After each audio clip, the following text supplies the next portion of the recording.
and welcome to Talk of the Game, and it's the preview of Watford against West Ham United. It feels like it's been ages since we've had a preview, but it's only been 1 week. While everyone's playing the FA Cup, with West Ham we're doing FA of a different kind. Tom, Watford, what are you thinking? What do you think of our opponents? I don't know. They're a decent team. They've made a few really good signings in January. A lot stronger probably than they were at the start of the season. Obviously, last year they relied heavily on Igalo's goals, and I think that's dried up from a lot this year. They've conceded quite a few. They've not scored as much. But I think that they probably could have a better second half of the year than they might have done towards the start. I mean, the likes of Niang and Zarate that they've signed, and I think probably Niang looked a really good player the other week from what I saw. Now, you might have seen him on our recent episode of Talk West Ham, but he's on for the first time on Talk a Good Game. Gareth, welcome. What's your thoughts on Watford? Cheers for having me. Thank you. Yeah, no, I think it's going to be a tough game because I think they're a bit of a West Brom and Everton where you don't really know what to expect for them. They could either turn up or, they could be absolute cack. I think... like Tom mentioned about Niang, a really top player who's replaced Igalo, and I think he's a very threatening attacking player. But I'm hopeful going into it. Like I said to you before, I think we've got a really good chance of picking up 3 points, and I think it's one to win. Really, I think if we come away with anything less than a win, I'll probably be very, very disappointed. Being honest, I think it should be a game we go and win.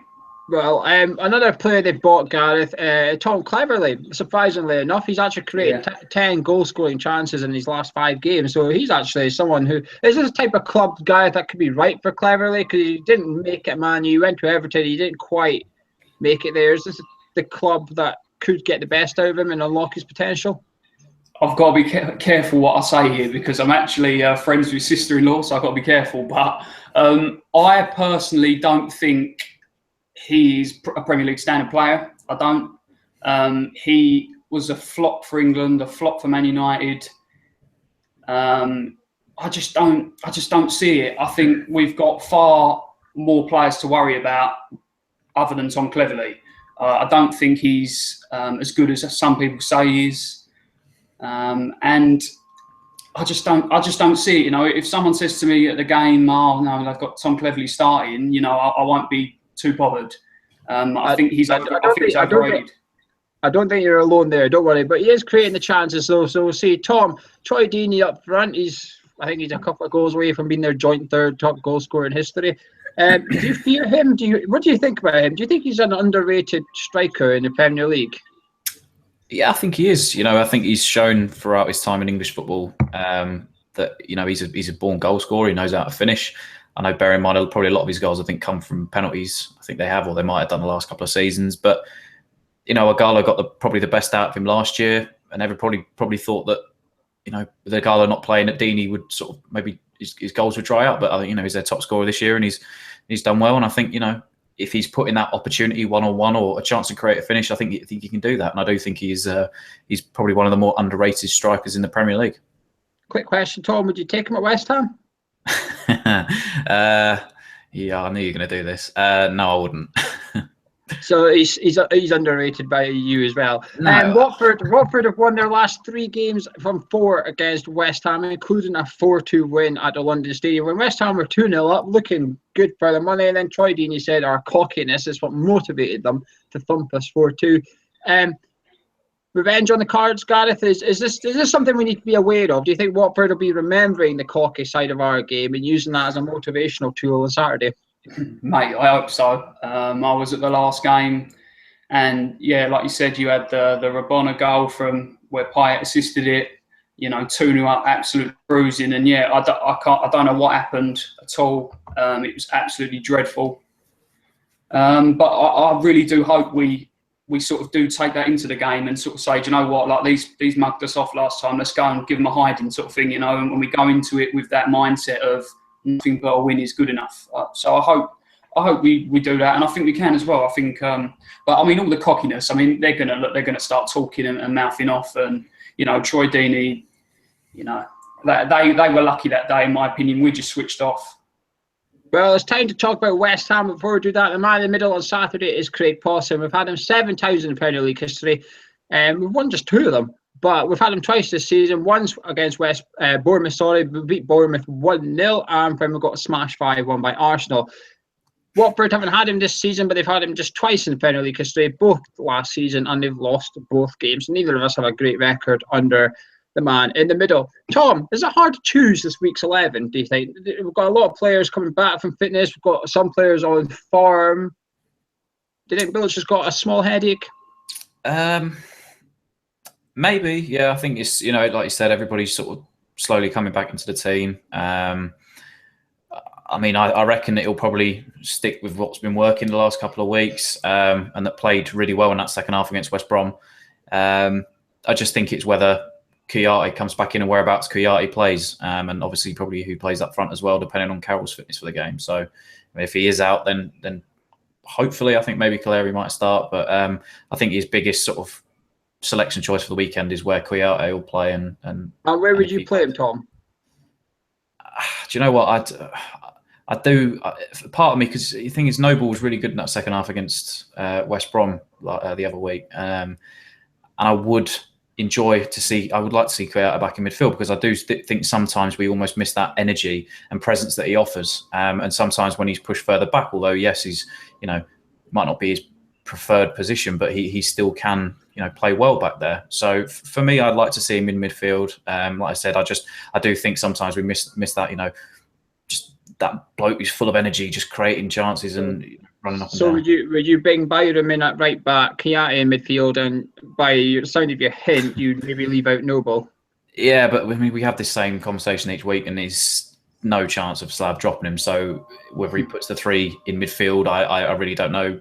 Hopefully, obviously, like I say, Byram in at right back, and maybe he slots in, 3 in midfield. But knowing what Slav will do, Noble will be playing, and probably Kouyaté will be in defence.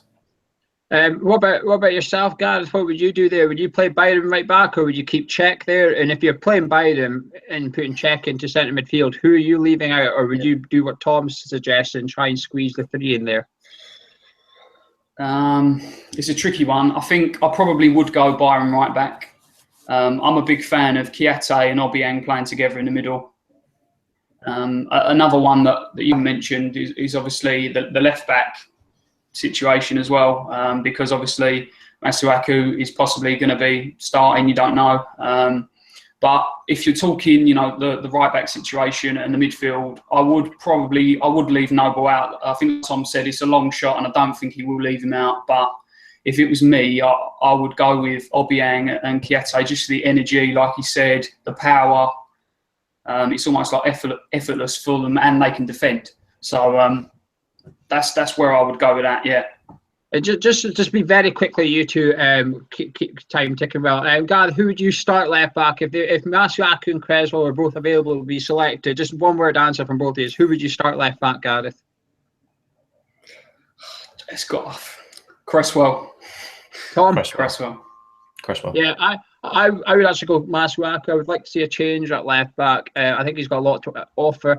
I too would play Byram, and I would keep Noble and Obiang in the middle. I would not necessarily drop Cech. It would just be a case of, well, unfortunately, our right back's back, and the 2 in centre midfield played well in centre midfield the last 2 games, so you just can't get in there. But I think he's going to play 3 in the middle, and I don't think Carroll's going to make it. And I think we'll see Antonio, Lanzini, and Snodgrass as the other 3. And we're going to go like 4-3-3 or Cech to be the slightly further one forward. Gareth, if Carroll doesn't make it, what would you like to see up front? Would you like to see Antonio or Snodgrass or Kaleri or Fletcher? Which one would you like to see? Well, as you mentioned with Lanzini and Snodgrass, I think they've got to be the 2 supporting players behind the forward. But I've got to be not a fan of Antonio playing centre forward. The amount of times he's sort of been through on goal and he's messed it up, and so I don't personally rate him there. I think on the wing is his best position, and I wouldn't play him up front. So for me, it's got to be, and I'm probably going to regret saying this, you either give Kaleri a shout and you try it, or you sort of play, you change the formation. Or even give Fletcher a go, But for me, Antonio is not a centre forward. The amount of times he's tried it and it's not worked. So I would go probably if you're going to play 4-3-3, I would go Lanzini, Snodgrass, Fletcher, or Cleary. Yeah. Right. Before we get your final thoughts on the game, I ask if you're confident and your score predictions. Lanzini has got 2 goals and 2 assists in his last 5 Premier League games for West Ham. So he's a key man for us going into this weekend. Tom, are you confident? We lost earlier in the season against Watford, but we've never actually lost back-to-back Premier League games against Watford in our history. Do you know what? I'm quietly confident. I know, obviously, that last-minute goal against West Brom, I did think we were done an injustice throughout that game. I still think we should have won that game. No, do you know, the last few weeks, since Payet's left, the mood around the changing room and the players is changing. It's picked up, and we've just looked at, a new side almost like we were last year. And that second half, you meant alluding to Lanzini there, he was absolutely fantastic against West Brom, and he's really, really stepped up to the mark after Dimitri's left. And I am full of confidence, actually. I mean, the one thing that does bother me, I think, is I think Watford on the counter-attack, depending on who takes control of the game, I think if they're on the counter-attack, they can be very dangerous. Like I said, Niang really can cause some problems. He did look really good in his last game. But no, I'm feeling actually more optimistic and more confident than I probably would have done a couple of months ago. Gareth, are you just as confident as Tom is? Don't know about that. I mean, I'm hopeful we can go there and nick something. I think it's West Ham are like, one day they turn up, the next day they don't. But if I want to see anything, it's probably a fast start. Usually we've been slow in the first half, and then sometimes we pick it up. Whereas I hope we get going from the start and sort of carry on as we want to continue. And so I'm probably more hopeful than not. I think. Hopefully the break's done them good. Yeah, I'm hopeful as well. I'm confident we'll score, but I'm also quite, unfortunately, confident that we'll concede as well. I think Watford's actually, it's hard to read their form because they've only lost 1 in their last 5 Premier League games, just against Man U, but they've only won about 3 in their last 15 Premier League games or something. But then on the other side of it, again, their home form, only Spurs, Stoke, Chelsea and Arsenal have won at Vicarage Road. So it's a reasonably tough place to go, I think. I think it can be quite intimidating. It's an old school ground, if you like, a bit like Upton Park was, I suppose. And those fans do get behind their team, I think. I think their fans do get behind their team a bit. And they just play old school football. They just keep it old school. Like Deanie said when he came to our place, they decided just to play old school, and it worked. And we can struggle against that. But we are on form. We are looking good. We are looking sharp. Our players are all stepping up. Snodgrass has came in and stepped up. Fonte and Reed look like they've been playing with each other since the start of the season. So we've got lots of positives going for us. And regardless of what Evan Bilic puts out, the main thing for me for this game is he's going to have options on the bench. So if he does leave out Chiati, like I suggested, or Antonio, like Gareth suggested, he's going to have them on the bench. He's also going to have Ayew on the bench. He's going to have Fletcher on the bench. He's going to have Fernandez on the bench. He's got lots of options to change the game if it's not going well. But now, Tom, prediction time. Do you know what? If we can put in a similar dogged performance that we did against Southampton, dig deep, even though we went a goal behind, we showed a bit of character, and we can come back, then I don't think we'll see an issue. Like Gareth said, if we get out to a fast start and take control of the game, which we haven't really done this season, I think we could do well. So I'm going to say 2-1 West Ham. Gareth? I was going to say exactly the same thing. I'm going to go Lanzini first goal, West Ham 2-1.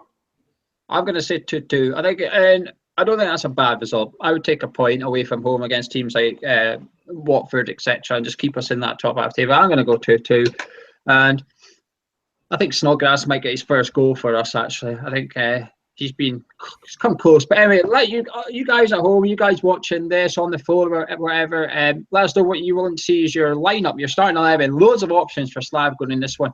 Who do you like to see left back, Masuaku or Creswell? A lot of people have I've seen a few people saying they would change the keeper because they believe Randall was at fault for West Brom's equaliser. Would you change the keeper? It's not something we've discussed. Right back, what would you do at right back? Check Chiati, you put him in centre midfield, and if you are, who are you dropping? Now, we ran a poll on Twitter early in the week. There was 800 of you voted. 80% of you want to see Czech Chiati and Pedro Obiang centre midfield as our captain. 80% of people would like to see the captain drop. But for me, I think he's played really well in the last 2 games, and I think we look lost without him at times. I think He's missed 6 games this season. We've lost 5 of them. I think that tells a story on its own a little bit. But anyway, let us know what you think. Hit the subscribe button. Get onto our forum at hammerschat.com. We'll be back Saturday with our review straight after the game. But also, we've got a video out on Thursday. Gonzo over at the training ground today with Charlie because of Heineken. They were doing hammerheads, having a little game of some of the players, so you can check out the vlog on Thursday. And on Friday, we've got another video out, which is completely different. It's a one-off, so do check both of them out. Hit the subscribe button. We'll see you Saturday night, hopefully celebrating 3 points for West Ham. That's been Gareth, that's been Tom, I've been Gio. We've been Hammer's Chat. Thank you for watching.